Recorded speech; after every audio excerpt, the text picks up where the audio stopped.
Hi, everyone. Welcome back to the collaboration space. I'm your host, Nancy Lussier from AVI SPL. And today we're going to be talking about the top 3 trends in audio conferencing. And to help me do that today is Andrew Kornstein from Sennheiser, who is the Manager of Business Development for the Americas. Welcome, Andrew. How are you today? I'm good. Thanks, Nancy. Great. Well, thanks for joining me today. I appreciate it. Appreciate your time. Sure. So, Andrew, based on customer feedback that you've been hearing, can you talk about maybe a trend you've been seeing or hearing about in audio conferencing? Yeah, of course. As you can imagine, since COVID, a lot of it has changed on the priorities of our customers. The first trend that we have seen is that audio has quickly become the primary requirement. Good quality audio. Before, the focus was on video, whether it was fancy panels or high resolution cameras. And our customers have quickly realized that if something happens to the video, there's a glitch perhaps, or on the far end it freezes, there's bandwidth issues.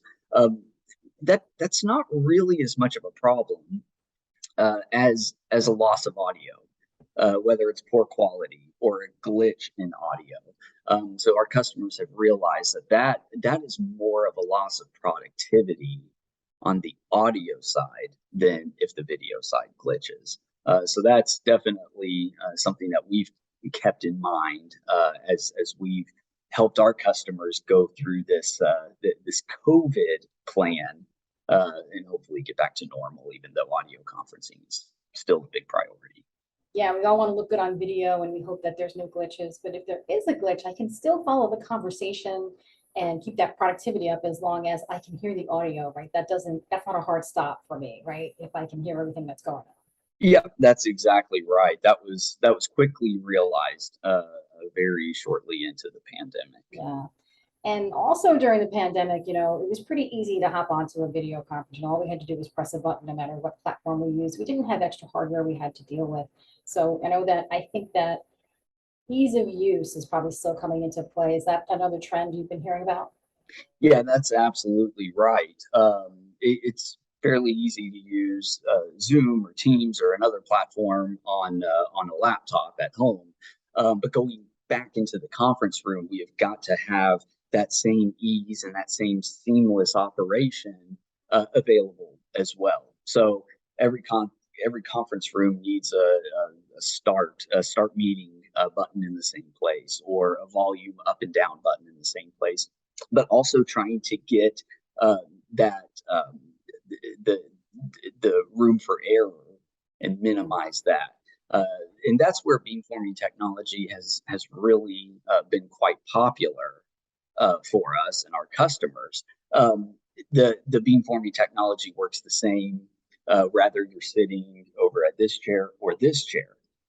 When you're looking at possibly some goosenecks or other handhelds, perhaps some of the users might grab a gooseneck. Well, that's a break point if that happens, or they might put a log either 3 feet away from their mouth or too close to their mouth. Well, that's not going to be the same consistency between one experience and another. Beamforming technology has really come a long way, and we're really seeing that popularity increase. But that's all because customers are demanding that seamless operation and that consistency, again, from one room to another, or one meeting to another, or one user to another.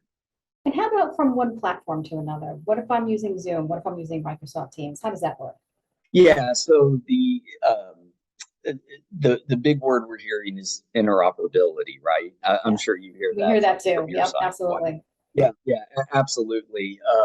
And yeah, we've designed our products to be fully compatible with any ecosystem, whether it's one type of control system or another type of control system. So we've developed open APIs to work just fine with anything, any DSPs that you can think of, whether it's requires an analog input or Dante or AES 67, we're going to be fully compatible with any of those processors. Yeah. So again, this kind of goes back to our development side. This is what we've really been striving for.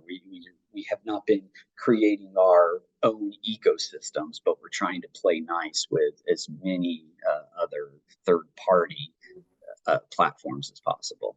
Yeah, which really makes it helpful for the end user. If I walk into a conference room, I think, first of all, when you mentioned beamforming, I don't have to worry about where I sit. I don't have to worry about if I'm moving around. I know that everyone's going to hear me.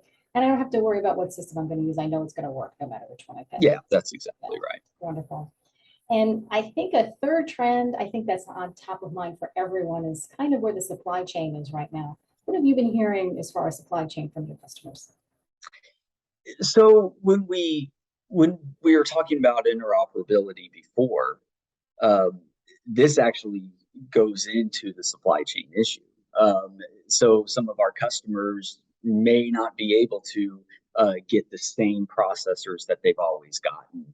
So maybe they have to explore another option or this control system, whereas now they have to explore another option. So we always want to be compatible with anything. We've been able to deliver our products at a pretty timely manner, so we've been quite fortunate with that. But whatever happens to be downstream from that, we're going to work just fine with. So when we're talking about a whole system, whether it's a small one or a large one, the supply chain issue has actually been quite a little bit easier for us to navigate, I should say. Okay, that's good to hear. Good to hear, and kind of peace of mind for everyone who needs some more microphones for their conference rooms. Okay. Well, Andrew, thank you so much for your time today. I think this is all great information to share and very timely. I appreciate you joining me today. Yeah, thanks a lot, Nancy. It's always good to see you. You too. And thanks again to all of our listeners. As usual, don't forget you can catch all of our video podcasts by subscribing to AVI SPL Info on YouTube. And if you prefer to listen on the go, you can catch the audio version on your favorite podcast app. Thanks again, and I'll see you next time in the collaboration space. For more information, visit avispl.com/Sennheiser.